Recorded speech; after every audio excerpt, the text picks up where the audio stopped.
You will hear a woman calling a local museum about children's art and craft workshops. First, you have some time to look at questions 1 to 5.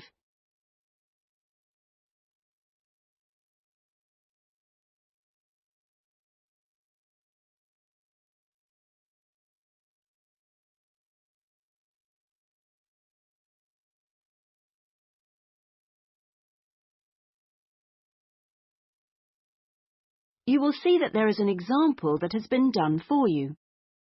On this occasion only, the conversation relating to this will be played first. Good morning, Sidmouth Museum. Can I help you? Oh, yes. Good morning. I'm interested in the children's workshops, and I'd like a little more information, please. Do you mean the art and craft workshops? Yes, a friend of a friend mentioned them. The children do painting and make models and so forth. Yes, of course. Where to begin? First of all, as you probably know, they run every Saturday. The workshops are organised every Saturday, so Saturday has been written in the space. Now we shall begin. You should answer the questions as you listen, because you will not hear the recording a second time. Listen carefully and answer questions 1 to 5. Good morning, Sidmouth Museum. Can I help you? Oh, yes. Good morning. I'm interested in the children's workshops, and I'd like a little more information, please. Do you mean the art and craft workshops? Yes, a friend of a friend mentioned them. The children do painting and make models and so forth. Yes, of course. Where to begin? First of all, as you probably know, they run every Saturday. Fine. And what about ages? Well, all ages from 5 upwards are welcome, though we do ask that children below 8 years of age are accompanied by an adult. Fine. That wouldn't be a problem. What about cost? Well, I think you'll find them very reasonable. It's £2.50 a child, with 80p off for 2 or more children from the same family. Oh, yes. Very reasonable. And are they held in the main museum? Not exactly. They're nearby. Could you give me the full address? I don't know the area very well. Yes, it's Winter House. Right. And that's in Tamer Street. Could you spell that, please? Yes, Tamer Street. Lovely. And I do need to tell you that there's a security entrance, so you need to press the green button for someone to let you in. Don't press the red button, please. But don't worry, it's all clearly labelled. Okay. And one more question. Is parking available nearby? We're driving in from out of town. Your best bet is to leave your car at the back of the library.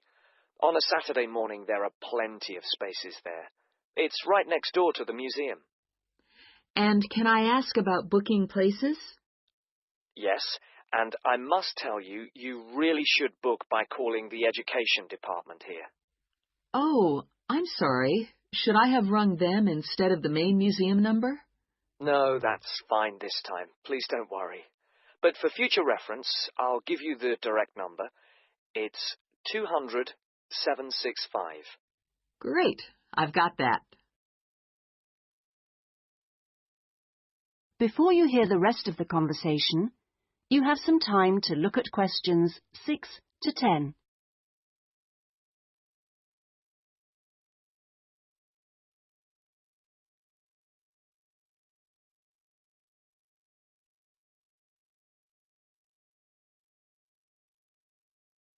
Now listen and answer questions 6 to 10. But I'm very happy to give you information about the next 2 workshops. On Saturday the 16th, there's building castles. Oh, sounds great. This involves quite a bit of glue, so just make sure the kids are in old clothes. I know. Ones I don't mind getting mucky. Exactly. And if possible, Could you bring along bottle tops, which the children might be able to use in the models, as decoration? We'll certainly try to find some for you. Then the following week... That'll be the 23rd, won't it? Yes, that's right. On that day, it's what we call undersea worlds. This is where they make scenes with fishes, underground caverns, and so on. Is that likely to get very dirty? Lots of paint splashes? Not really, so we don't recommend any special clothes for that one. But if you could search out some silver paper to bring along to use in the sessions, it's shiny, it looks like water, that'd be great. Yes, of course. We'll see what we can come up with. Well, thank you ever so much for all your help.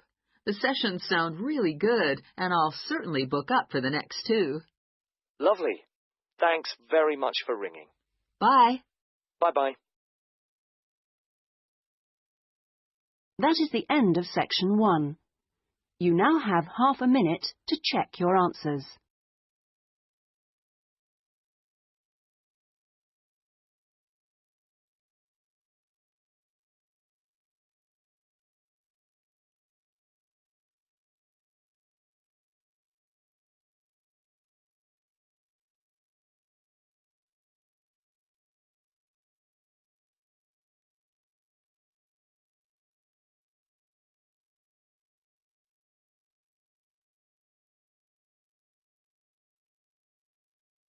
Section 2. You will hear a customer services official giving information to a passenger at a railway station in a town called Trebirch. First, you have some time to look at questions 11 to 17.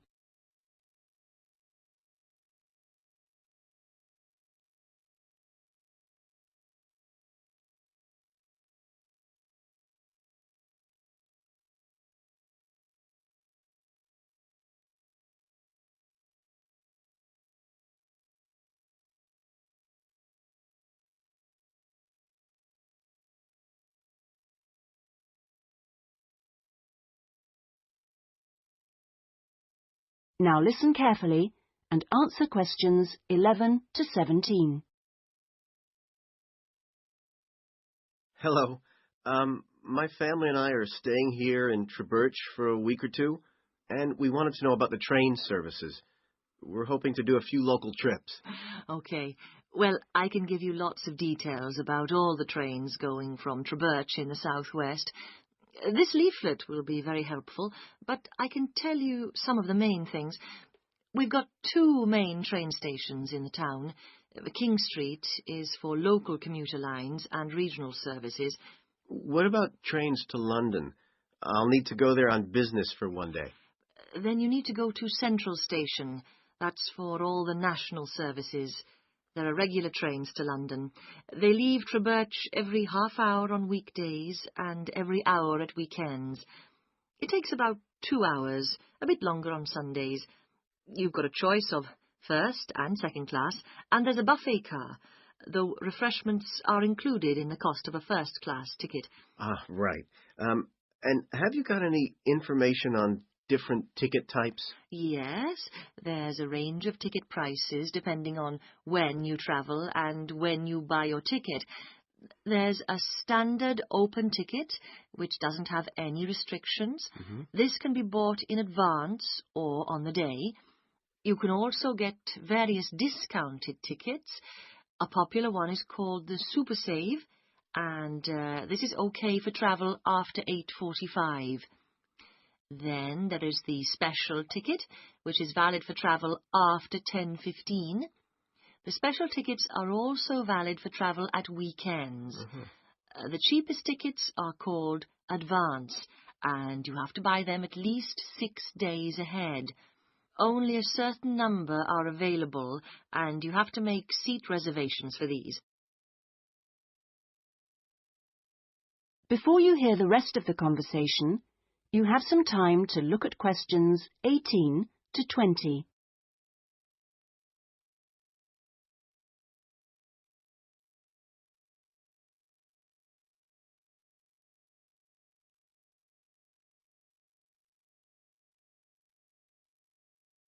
Now listen and answer questions 18 to 20. Thanks. And are there lots of places to go to around here?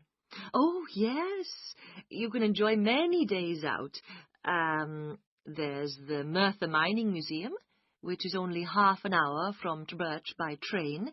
Your children will find it just as fascinating as any theme park, and they can ride in the original miners' lifts and on the coal trains. There are special excursion tickets which include entrance fees. Mainline trains also offer direct services to Bristol, where you can visit the docks or spend a great day out with the children in the zoo, which is set in the parkland that used to surround the old castle. Special family away day fares are available for this service now during the school holidays. Alternatively, you can be in Birmingham in only an hour and a half, where there's lots to see and do, including the new and internationally acclaimed climbing wall, built on the site of the old aquarium. We will also be running a special service to Newport when the new Science Museum opens next year, as we anticipate a lot of visitors in the opening weeks. I'd advise you to call early to book your tickets. Is that okay? Yes, thanks. That is the end of section 2. You now have half a minute to check your answers.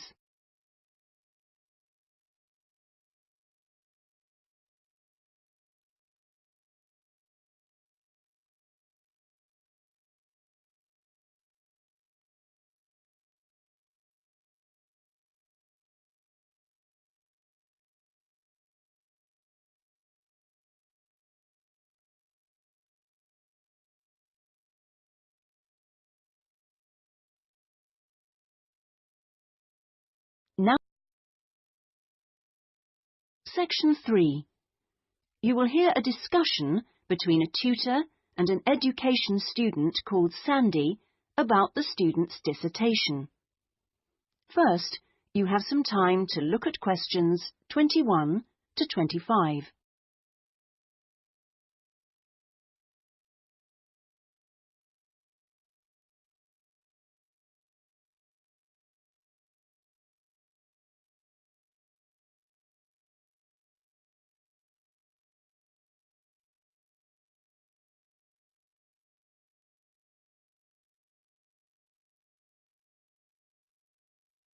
Now listen carefully and answer questions 21 to 25. Hello, Sandy. How have you been getting on with your dissertation? Fine. And I've been working hard on the various action points we agreed on our last tutorial. Do you want to talk me through what you've done? Yeah, sure.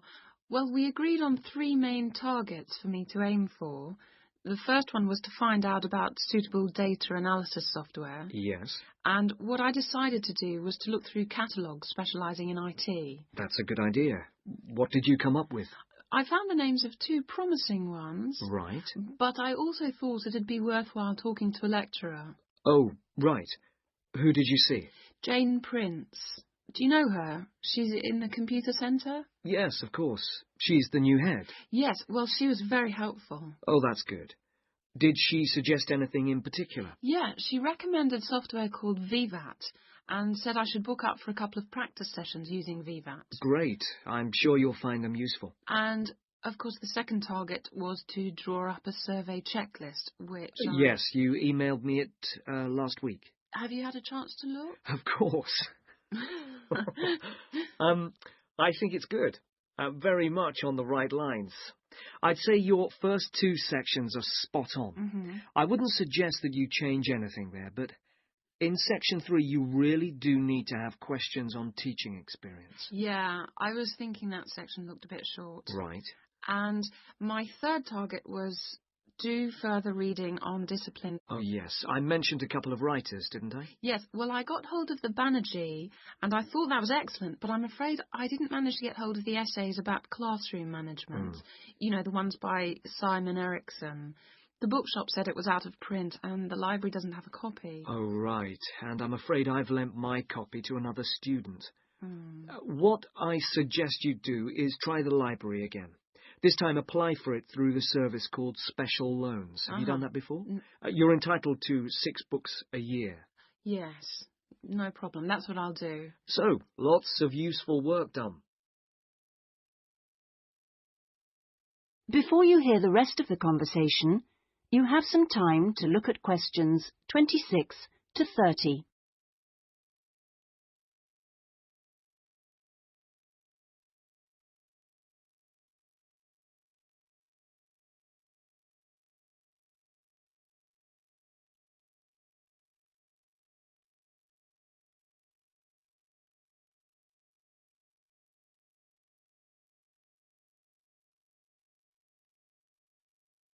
Now listen and answer questions 26 to 30.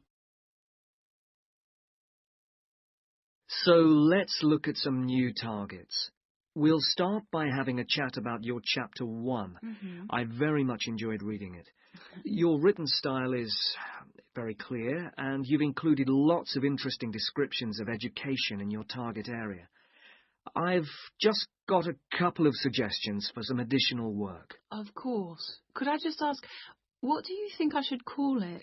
Well, I'd go for something like context review. What do you think? Well, short and to the point. Exactly. Now, as regards specific areas to work on, I'd be quite interested to have a few more statistics about the schools in the different zones. Oh, that wouldn't be a problem. I can get them from the internet. Great. And although you did make a reference to quite a few different writers, I think you should aim to cite more works written later than 2000. Okay. That's more difficult, but I can try. When do you want that done by? Oh, it's not urgent. I should aim for the end of term. But in the meantime, I think you should also be thinking about Chapter 2. Should I be drafting it already? No, but I think you should note down its main sections. Yes. You know, I always find that the hardest part... I always find it helpful to put some ideas on index cards. Yeah.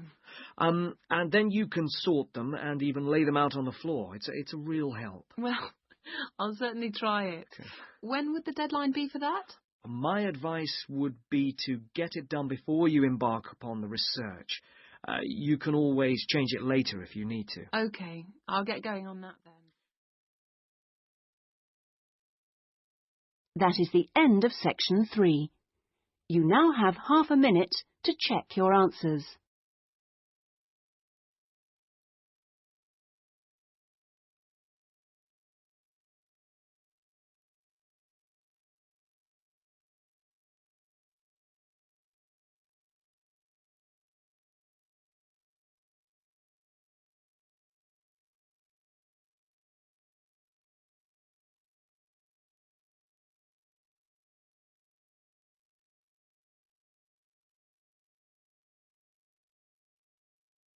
Section 4. You will hear part of a lecture about the history of moving pictures. First, you have some time to look at questions 31 to 40.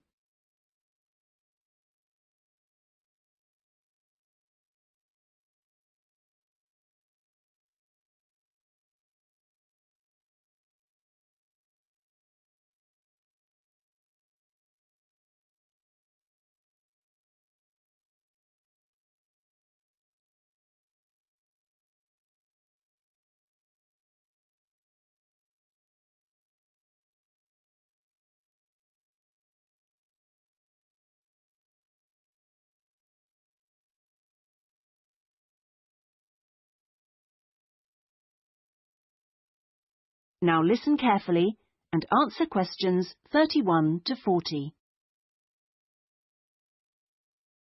Many believe that the story first began in America in 1877, when 2 friends were arguing over whether a horse ever had all 4 feet, or hooves, off the ground when it galloped.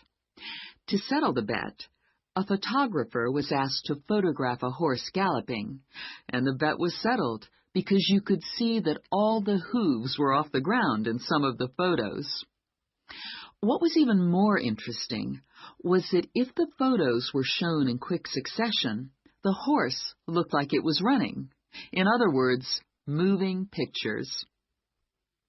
The person who became interested in taking the moving pictures to its next step was the famous American inventor Thomas Edison.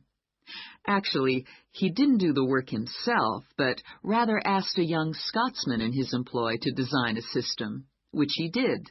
Now, this young fellow was clever, because the first thing he did was study other systems, primitive as they were, of moving pictures, and then put all the existing technologies together to make the first entire motion picture system.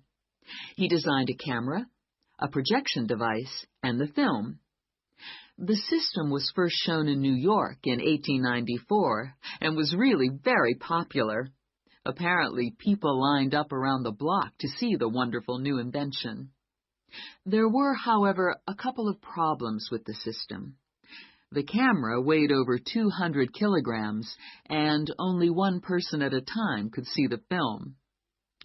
Well, now, news of the new system in America traveled fast, and a number of rival European systems started to appear once people had heard about it. The single problem with all the systems was they couldn't really project the film onto a screen, so more than one person could see it. Then, in 1895, 3 systems were all developed, more or less at the same time and independently of each other. I guess the most famous of these was by the Lumière brothers from France, and they called their system the cinematograph, which of course is where the word cinema comes from.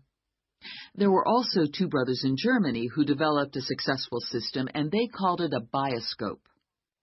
Well, now once the problem of projection had been solved, the next challenge for the inventors was to make the films longer and more interesting. A continuing problem at the time was that the films had a tendency to break when they were being played, a problem which was caused by the tension between the 2 wheels, or reels as they are called, which hold the film. Now, this problem was solved by 2 American brothers. They developed the Lantham loop, which was the simple addition of a 3rd reel between the 2 main reels. And this took all the tension away, with the result that the film stopped snapping.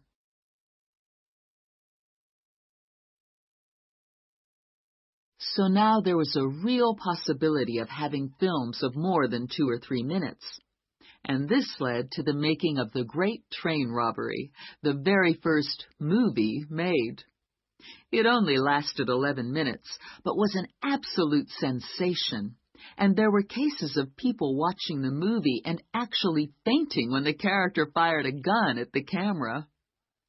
Almost overnight, movies became a craze, and by 1905, people in America were lining up to see movies in store theaters, as they were called then. I guess the next big step in terms of development of technology was to have people actually talking on the film. And the first step towards this was in 1926, when sound effects were first used on a film. It wasn't until the following year, however, that the first talkie, as they were called then, was made. This film featured actors speaking only during parts of the film, and was called The Jazz Singer. And it wasn't until 1928 that the first all-talking film was produced, and this was called The Lights of New York. Unfortunately, the sound on this early film was not very good, and I believe they put subtitles on the film. That is, they printed the dialogue along the bottom of the film to compensate for this poor sound quality. Now, with the addition of sound, moving pictures became far more difficult to make. That is the end of section 4. You now have half a minute to check your answers.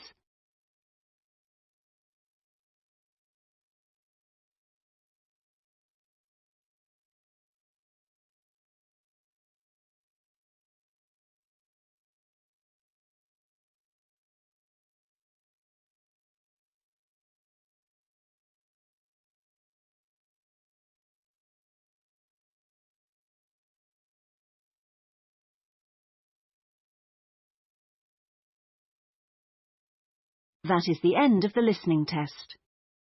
In the IELTS test, you would now have 10 minutes to transfer your answers to the listening answer sheet.